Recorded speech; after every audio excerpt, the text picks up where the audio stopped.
Ичхийн хувьд бол буруу л гэж бодож байна. Одоо эдээ үйл хамаг ажил эхэлж байхад чинь дөнгөж дундааж ороогүй байгаа юмыг огцруулаад яах вэ?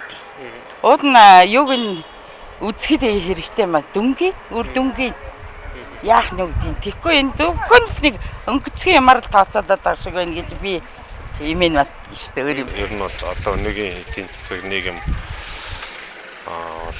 харьцангуй бас сайжирч штэ тий. Муу тал байна, сайн тал байна. Гэхдээ хийж чадж байгаа улсууд нь бол үлдчих байх хэвээр, хийж чадахгүй улсууд нь замаа бол тавиал өгөх хэвээр л гэж боддог тий. Амлсан амлалтаа биелүүлэхгүй төрд гарч ирчээд тэгээ одоо тэр янз бүрийн 60 тэрбумын хэрэглэгэн тэр баяр цогтын мөнгөний хэрэглэгэн тэр чин дандаа л одоо мөнгөний л асуудалтай болцроод иргэд биднийг харахгүй болоод байгаа шиг л шүү дээ. Тэгэхээр бол одоо хийж чадахгүй амлалтанда гарцсан улсууд одоо огцрох нь зөв л байлгүй. Тэгэл огцорсон дэр яг гэж утсан.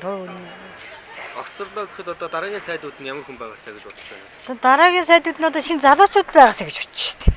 Одоо энэ хуучууд л одоо тэгэл одоо баг хэрэггүй болчиход шүү дээ. Тэгэл засгийн газар гэдэг чинь бол улс орны доктортой байдлыг хангаж байгаа юм л үнсэн. Тэгвэл биднээсийн л одоо эдийн засгийн бодлогыг барьж байгаа улс шүү дээ. Тэгэхээр хүн солигдож байгаа болохоос засгийн газар солигдоогүй байх гэж бодчих. Засгийн газрын бодлого бол явж л байх шүү дээ. Тэр нь хэн ч очсон байж болно шүү дээ. Нэг бодлын бас димич юм шиг санагдаж байна.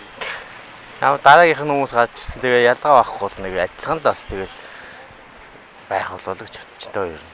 дими байхаа нь одоо энэ байснаар л байлгасан дээр шүү дээ. Одоо энэ жил гарантай болчихлоо шүү дээ. Жил баг. Тэгэхээр одоо ахаад энэ чинь яа дими байхаа. Би зөвшөөрөхгүй байгаа. Энэтэйг л байсан дээр. Тий, харин ажлын чангалал, ажлын сайн сайжруулж өгвөл одоо ерөнхийдөө хэвэнд ороод байгаа юм шиг манайх чи ер нь